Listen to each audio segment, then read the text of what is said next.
Sharptown, let me go ahead and welcome you once again. And if we have guests who are here this morning, or folks who are here particularly for our time together for the egg hunt, let me just go ahead and welcome you. My name's Doug. I'm part of the pastoral staff here, and glad to be here with you this morning. Following our time together of just a brief look inside of God's Word about the significance and the importance of Easter Sunday morning, we're going to go ahead and invite all the children and their families to go ahead and meet over here in the right-hand corner, not now, but in just a few minutes. And then we're going to also have the opportunity, you can ride up on the hay wagon if you'd like to, up to the arena. And there in the arena, I can't think of anything more fun in all of Salem County or all of New Jersey than actually having an egg hunt inside of the arena. And we thought about that just a little bit a couple of years ago as we were thinking about that. My preference would have been like put all the first graders in one of those chutes and throw the chute open, you know, and I thought that would be a whole lot more fun than maybe, but I don't know, we could have done that. That would have been fun to stick all the second graders, go. So we're glad you're here, and thank you so much for enduring the elements, and what a testimony it is to you and certainly to our congregation. I'd like to go ahead and invite you this morning then to think with me for just a couple of minutes, if you would, about the significance of why we're here. As we mentioned just a bit ago, on Friday, all of the hopes of the disciples died with Jesus. On Friday, there was no movement of Christianity. On Friday, there was no Christianity because there was no Christ. He died. And so as a result of that, thinking that Easter is something other than what we're going to think about this morning is just not historically correct. Think with me for just a moment. Every time you open your cell phone and your screen gives the date, it tells about the significance of the death and the resurrection of Jesus Christ. History, as we know it, is split in two by this singular event. Your birthday is defined by the resurrection of Jesus Christ, because in history, your time and the date of your birth is recognized on which side of the calendar, split by the resurrection of Jesus Christ. And so when my son said to me this week, "Hey, Dad, are you nervous about Sunday morning?" I said, absolutely petrified about Sunday morning. Because how can you, in 20 minutes or 25 minutes, summarize or even illustrate the significance of this event? It becomes absolutely an impossibility, but I'd like to at least go ahead and point to the direction where we can find the answers about the importance and the significance of Easter. You do know that in the Gospel of Matthew, the Gospel of Mark, the Gospel of Luke and John, the biography of Jesus is told. And so that's where we find the story of the resurrection of Jesus Christ. I want to just tell you that on Friday, Jesus was dead. And so his body, his corpse, was there inside of Joseph of Arimathea's tomb. And a large stone was rolled in front of the opening. A large stone was rolled in front of the opening because that is how death and how people cared for bodies then. But then also the Roman government put a seal around the stone because they were concerned about some of the gossip surrounding Jesus' life. He had even made statements himself that if you somehow were to destroy my body, destroy my person, destroy who I am, I will in 3 days come back. And they thought, maybe, what if it was true? And so as a result of that, they posted guards, and a large stone was placed in front, and they put a government seal on the tomb. And the story on Easter Sunday morning begins in Luke chapter 4 as we read these words about how the women went to the tomb on the first day of the week, on Sunday, and they took spices with them. Now, the reason that they take spices is because certainly they're going to go ahead and continue in their grief. They're going to provide a time for Jesus. They're going to finish wrapping his body because they hurriedly took it down from the cross on Friday. Now, the reason you go to a graveyard is because you want to sit and be comforted. You want to mourn. You want to remember. And I told you just a few moments ago that they were not only emotionally distraught, but Jesus' death took place so quickly, they were just emotionally trying to play catch up on Sunday morning when they went to the tomb. And when they arrive at the tomb, the Bible says, wonder of all wonders, the stone is rolled away and the tomb is empty. Now, I just want to remind you this morning, Mary and her friends did not go to the tomb expecting the resurrection. They did not show up on Easter Sunday morning expecting the resurrection. Because you know and I know that dead people stay dead. And as a result of that, they did not expect the resurrection to take place in that situation. They were only going to the gravesite in order to be comforted and finish the job of embalming Jesus' body and wrapping it and preserving it. They were also going to be comforted because of his death happened so quickly. But when they arrived at the tomb, the grave was empty. Friends, I just want to say to you this morning that one thing you might have in common with the first people who went to the gravesite on that first Easter Sunday morning very well could be exactly what happened for the disciples. They did not expect Jesus. They did not expect Jesus to be resurrected. They expected Jesus to stay dead. And the thing that's so fascinating to me is that they even write this about themselves. They're not the hero of their own story. They write this about themselves. They fully expected Jesus to be in the grave. And so the story goes on as Mary looks inside and recognizes Jesus is not there. She runs to tell the other disciples.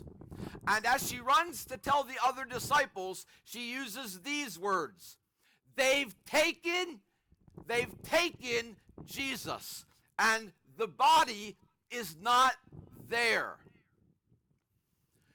Her expectation and then the disciples' expectation is exactly what you would think. Someone stole the body of Jesus. As a matter of fact, when you read inside of Luke's gospel, he uses these words, that when they went to go ahead and listened to the women, they heard about the testimony about Jesus not being inside of the tomb, and this is what the Bible says. It sounded like these words were nonsense. They were nonsense. Because after all, when you go to the grave, you expect people to be in the grave. Nobody expected nobody. Nobody expected that there would be no body. Nobody expected that there would be no body. As a matter of fact, Matthew, Mark, Luke, and John all go to extreme lengths to illustrate the fact that this is something that is beyond comprehension. We don't get the drama of this story sometimes because we've told the story or we've heard the story so frequently. But on the first Easter Sunday, when they go to the tomb, it is empty, and they don't know what happened to Jesus. I want to remind you today that this is not a story of resuscitation, because plenty of people get resuscitated. This is a story about someone who was dead and now is alive. Later on that evening, on the very first Sunday, Jesus comes and appears to the disciples.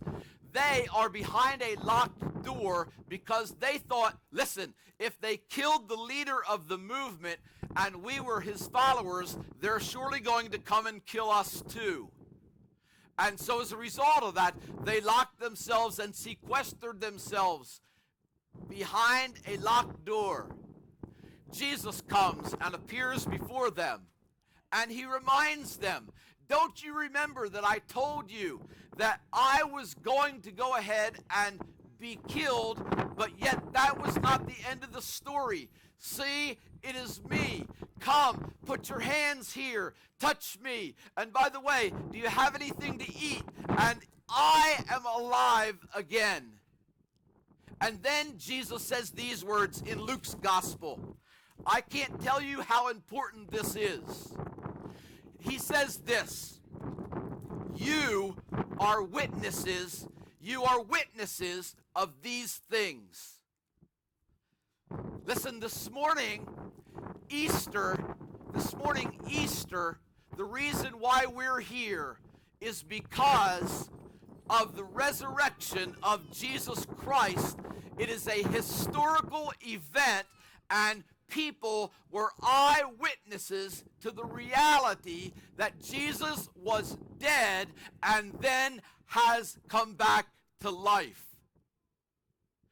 It is not just a warm feeling about spring or new flowers blooming or an Easter egg hunt, but it's a historical fact that Jesus was once dead and now he is alive. If you this morning are here and maybe you're having a hard time even grasping or wrapping your head around that, listen, join with millions of people down through the history of the church as we stand back and marvel at the understanding that God is greater than death.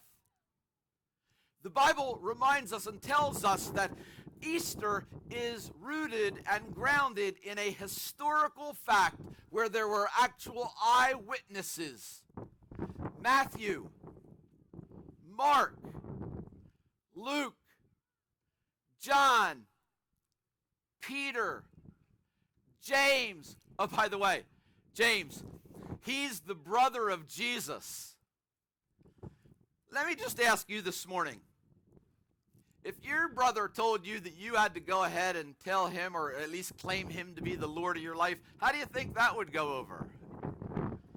Right?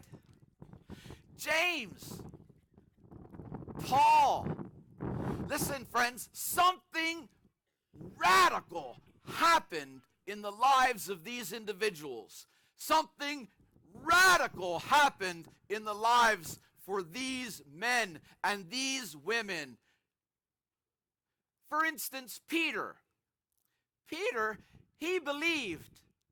But then, as Jesus was going through the trial and he was standing next to the fire, a teenage girl asked him, "Oh, Peter, aren't you one of those guys that followed Jesus?" "No, not me." And you remember, he denied being a follower of Jesus. Peter believed, and then he didn't believe, but then he believed again.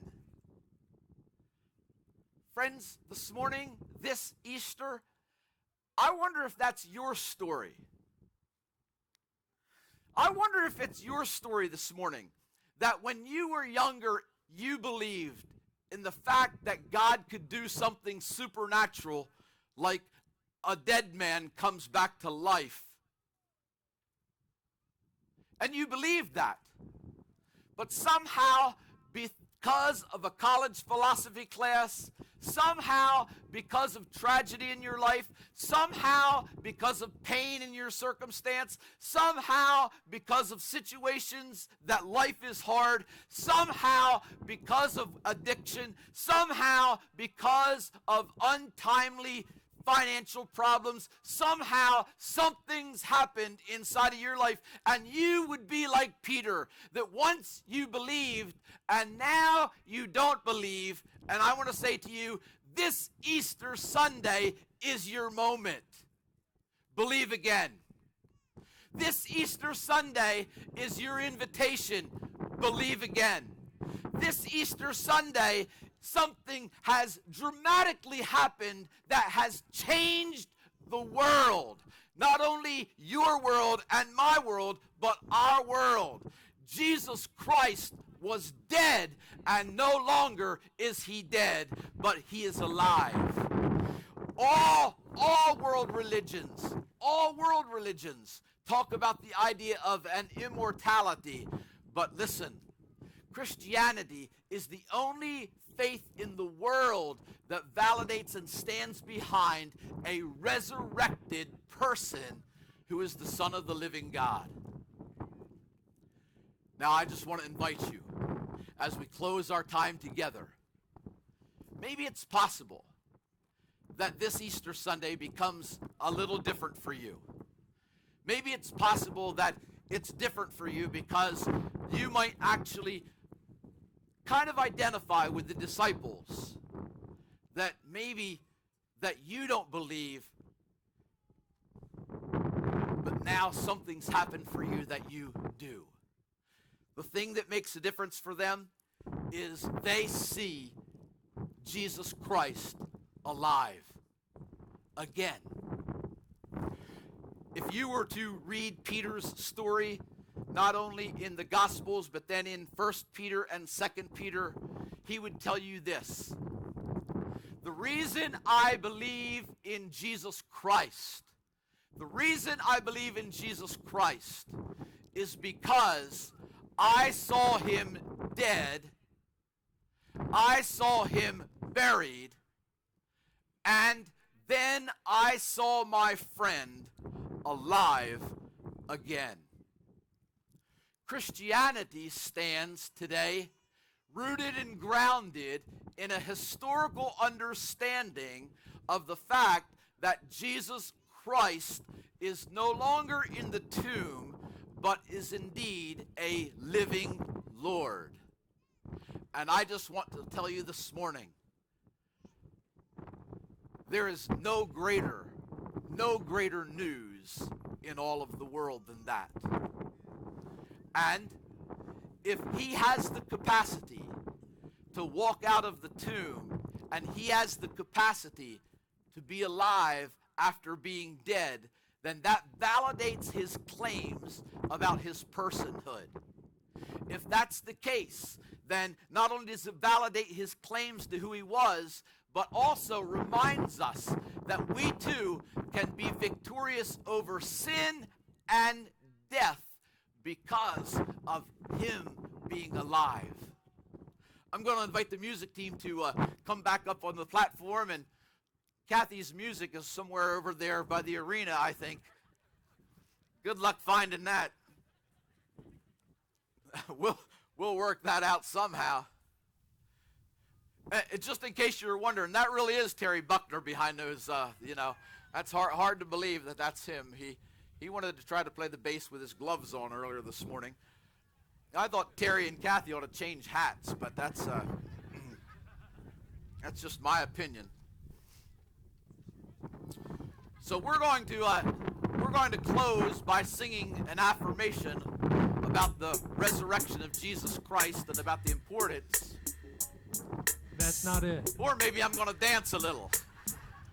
That might also work. Yeah. Huh? Dave, I'm thinking we might be okay. All right. So On the outside chance that I can even invite you, maybe, to go ahead and get out from underneath your blanket, you want to stand with me for this last song. Huddle in close to one another. The words are inside of your program as we stand and sing once again about the resurrection.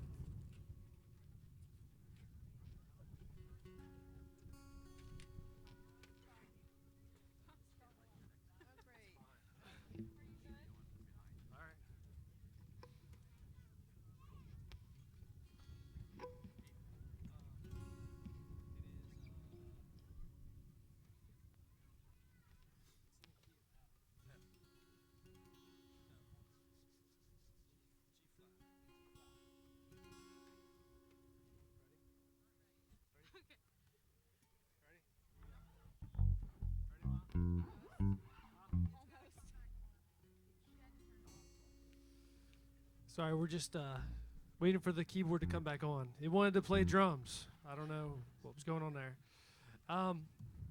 This last song is called Christ is Risen. I want to invite you to sing it with us.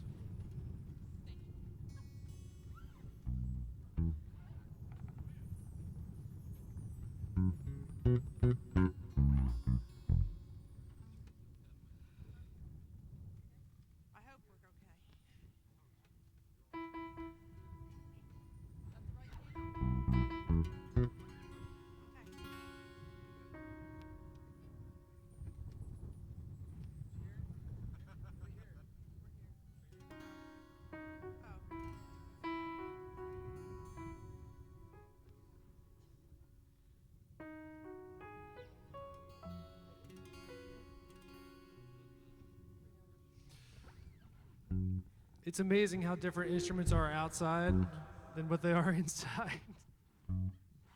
Just give us 1 second here.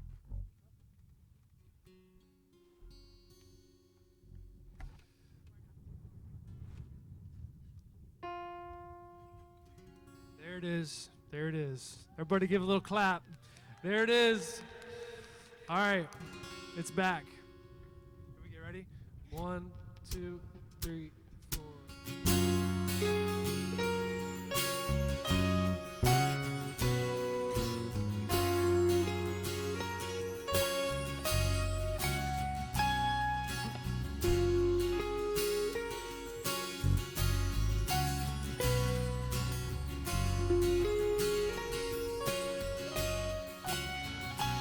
Let no one caught in sin remain inside the lie of inward shame, but fix our eyes upon the cross and run to Him who showed great love and bled for us so freely. For us, Christ is risen from the dead, trampling over death by death. Come awake, come and rise up from the grave. Christ is risen from the dead, we are one with Him again. Come awake, come and rise up from the grave.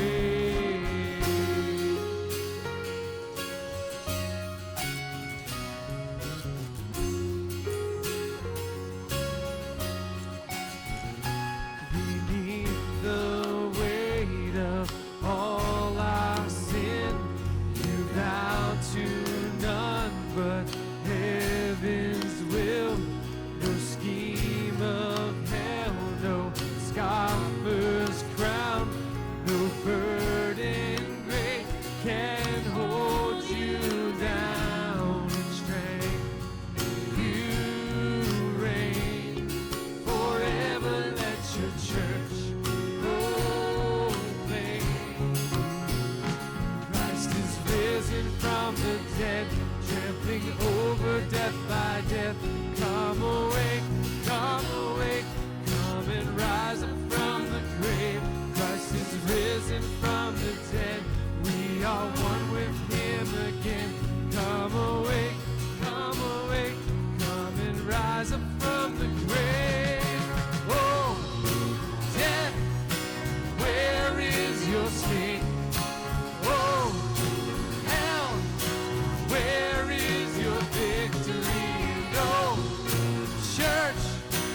So let me remind you, in just a moment, we're going to ask all of the children and parents, get ready for the egg hunt and come over there.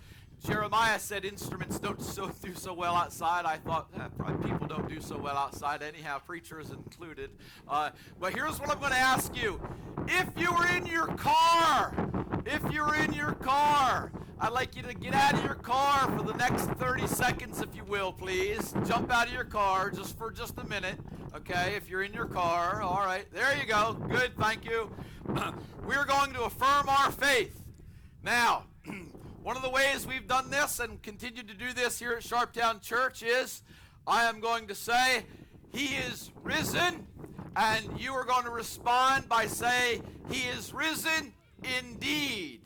Now, if you're thinking that I've made this up, I have not made this up, that the early church has been using this as an affirmation of faith since the 1st century. And so that's kind of a long period of time. And so I'll say He is risen, and you'll say He is risen indeed. And we're going to do that not once, not twice, but we're going to do that 3 times. And we're going to do that with a little bit of volume. All the way back by the Red Barns, wave at me if you're ready. Are you ready? Are you ready? Yes, okay, nice. Okay, you can hear me. Here we go. He is risen. He is risen indeed. He is risen. He is risen indeed. He is risen. He is risen indeed. Happy Easter, Sharptown! Egg hunt! Where is your sting?